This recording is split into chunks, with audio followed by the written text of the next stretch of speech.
Hello students, आज हम class 11th की आरोही बुक में चैप्टर 4 पढ़ेंगे जिसका नाम है विदाई संभाषण। जी हाँ, ये विदाई संभाषण हमारे लेखक बाल मुकुंद गुप्त के द्वारा लिखा गया है, जो कि अधिकतम शिव शंभू के चिट्ठे इत्यादि में बहुत फेमस हुए हैं। ये जो शिव शंभू का नाम है ये एक काल्पनिक नाम है, जो कि भांग की बूटियाँ बाँट बाँट कर पी कर के चारपाई पर पड़ा रहता है और अपनी सारी बात लेखक शिव शंभू के माध्यम से अपने सारी लेखनी में कह देता है।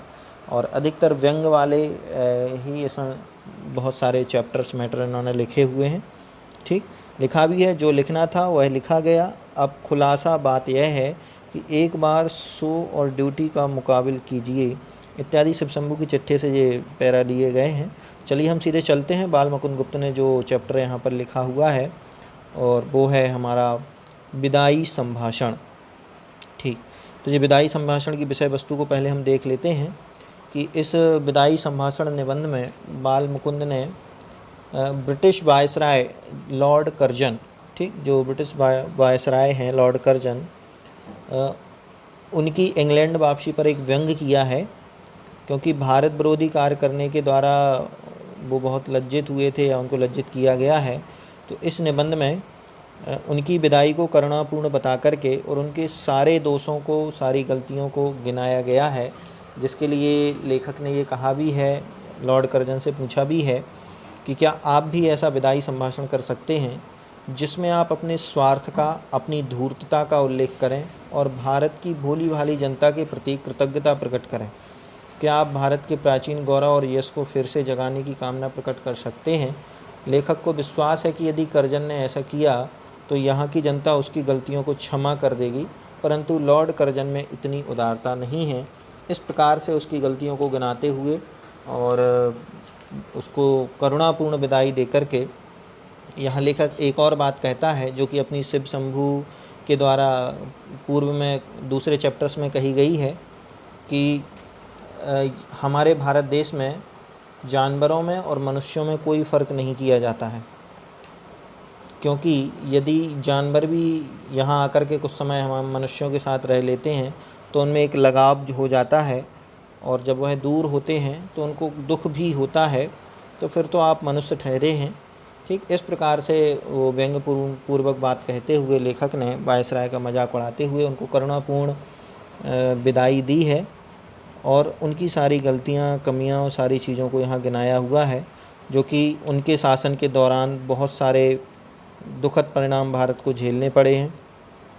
लॉर्ड कर्जन भली अपनी शान बान आन के को बनाए रखने के लिए अपनी मनमानी करते रहे, दिल्ली दरबार में कोई भी गैरकानूनी कानून पास करते रहे, ठीक, किसी को भी ज़बरदस्ती कोई भी नियुक्ति दिलाने का काम करते रहे। ये बहुत सारी चीज़ें लॉर्ड कर्जन ने, और सबसे बड़ी चीज़ तो बंगाल के विभाजन में इन्होंने जो कार्य किया है वो सबसे ज़्यादा निंदनीय कार्य रहा है। इन सब चीज़ों के पीछे लॉर्ड कर्जन की बहुत ज़्यादा निंदा और गिरावट हुई है, और आज एक ऐसा क्षण आया है कि लॉर्ड कर्जन को फिर से वापस जाना पड़ रहा है। उसी के उद्देश्य को लेकर के यहाँ बाल मुकुंद गुप्त ने विदाई संभाषण यहाँ लिखा है। तो ये विदाई संभाषण आप यहाँ जैसे ही इसको पढ़ेंगे बहुत अच्छे से समझ जाएंगे कि जैसा उन्होंने किया है वैसे ही जनता ने उनको जवाब भी दिया है, उनके निर्मम शासन की याद उनको दिलाई है और उनको यहाँ से वापस भेज दिया गया है। तो इस प्रकार से विदाई संभाषण लॉर्ड कर्जन को विदाई देते हुए उनके सारे निर्मम और कटुक दोषों को बताते हुए, उनकी निंदा करते हुए एक व्यंग्यात्मक शैली में निबंध लिखा गया है। चलिए अब हम चलते हैं इसके अंतिम पड़ाव पर, जहाँ पर इन्होंने प्रश्नों का उल्लेख किया हुआ है। पहला प्रश्न है कि शिव शंभू की 2 गायों की कहानी के माध्यम से लेखक क्या कहना चाहता है। तो शिव शंभू की 2 गायों के माध्यम से लेखक ने यह कहा था कि भारत के पशु हों या मनुष्य हों, वे अपने सगी संबंधियों के साथ भी गहरा लगाव रखते हैं, चाहे वे आपस में लड़ते झगड़ते क्यों ना हों। उनका प्रेम इतना अटूट होता है कि एक दूसरे से विदा होते समय वे दुख का अनुभव करते हैं। यह सब लेखक इन 2 बैलों के माध्यम से विदाई के समय जो करुणाजनक शोक है उसके बारे में कहना चाहता है। नेक्स्ट यहाँ लेखक पूछ रहा है कि 8 करोड़ प्रजा के गिड़गिड़ाकर विच्छेद न करने की प्रार्थना पर आपने जरा भी ध्यान नहीं दिया। कि यहाँ किस ऐतिहासिक घटना की ओर संकेत किया। देखिए 8 करोड़ जनता का जो ये प्रश्न यहाँ उठाया है, ये बंगाल विभाजन के समय की बात है। जब बंगाल के विभाजन की एक घटना हो रही थी, तब लॉर्ड कर्जन ने भारत में नित्य प्रति होने वाली क्रांतिकारी घटनाओं का समाधान करने के लिए एक कूटनीति की योजना बनाई है। वैसे ही पुरानी ब्रिटिश शासन की योजनाएं रही हैं कि फूट डालो शासन करो की नीति का, लेकिन उसने बंगाल क्षेत्र का जो विभाजन करने की योजना बनाई वो कूटनीति वाली थी। भारत की जनता कर्जन को कलुषित इरादों को समझ गई और बंगाल की 8 करोड़ जनता ने तो बंग भंग अर्थात बंगाल के विभाजन का पुरजोर विरोध किया ही था। पूरा भारत इसके विरोध में हो गया था। इस घटना ने स्वतंत्रता आंदोलन की चिंगारी को और भड़का दिया और अंततोगत्वा ये परिणाम हुआ कि यहाँ से लॉर्ड कर्जन को वापस जाना पड़ा। ये सब इसी का ही परिणाम था। कर्जन को इस्तीफ़ा क्यों देना पड़ गया? देखिए कर्जन को इस्तीफ़ा देने के एक तो ये जो बंगाल विरोधी विभाजन का काम है ये भी है, और एक मेन चीज़ ये भी था कि कर्जन ने एक इंग्लैंड में एक फ़ौजी अफसर को अपनी इच्छा से नियुक्त करना चाहा था, लेकिन उसकी सिफारिश को अनसुना कर दिया गया। इससे क्षुब्ध होकर के उसने इस्तीफ़ा देने की पेशकश कर दी और फिर इनको इस्तीफ़ा उसके लिए भी देना पड़ा। नेक्स्ट है कि विचारिए तो क्या शान आपकी इस देश में थी और अब क्या होगी। मतलब वायसराय के पद पर रहने पर जिनका सिंहासन सोने का होता है और उनकी क्या शान होती होगी, जो राजा महाराजा होते हैं वैसी होती है। कितने ऊंचे होकर आप कितने नीचे गिर गए। ठीक, तो वायसराय के साथ जो वाक़या हुआ है उसके बारे में हम यहाँ चर्चा करते हैं कि लॉर्ड कर्जन को भारत में जैसा मान सम्मान और जैसी शान शौकत भोगने को मिली वैसी किसी भी अन्य शासक को नहीं मिली होगी। दिल्ली दरबार में उसकी कुर्सी सोने की हुआ करती थी, उसका हाथी जुलूस में सबसे आगे ऊंचा चल हुआ करता था। सम्राट एडवर्ड के भाई से भी अधिक सम्मान मिलता था, मतलब दूसरों से अधिक सम्मान उन्हें दिया जाता था। और इनके इशारे पर देश के जो जाने माने पहचाने और धनी लोग थे वो राजा महाराजा आदि हाथ बांधे इनके सामने खड़े रहते थे। इनके एक संकेत करने पर बड़े से बड़े राजाओं को भी मिट्टी में मिला दिया जाता था। नाचीज़ों का आसमान तक ऊंचा उठा दिया है इन्होंने, मतलब अपने छोटे लोगों को कईयों को बड़ा बना चुके हैं जी।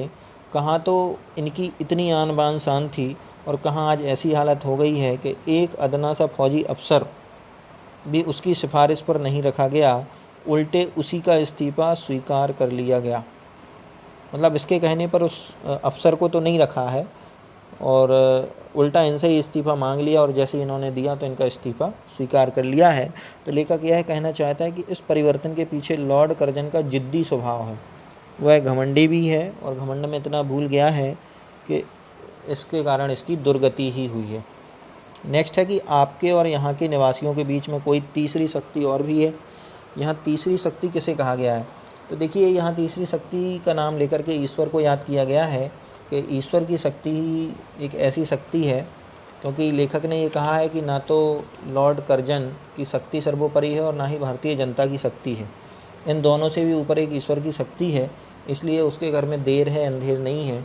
जिसने जैसा किया है उसको वैसा भोगना पड़ेगा। इसके संकेत पर संसार के सब कार्य चलते हैं, ना तो लॉर्ड कर्जन के अनुसार चलते हैं ना जनता के अनुसार।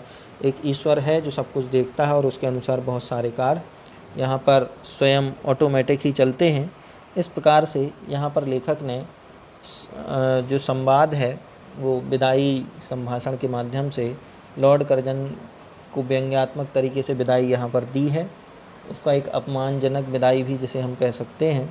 तो ये यहाँ सार्थक हुआ है और आगे ये चैप्टर पूर्ण रूप से पढ़ने पर आपको समझ में आ जाएगा कि किस तरीके से यहाँ पर लॉर्ड कर्जन जो वायसराय हैं हमारे, उन्होंने अपना कार्यकाल किया है। और आप भी और भी कोशिश करें हमारे सोशल साइंस में ऐतिहासिक घटनाओं में लॉर्ड कर्जन के बारे में खोजने की, उनको ढूंढने की। इसी के साथ धन्यवाद।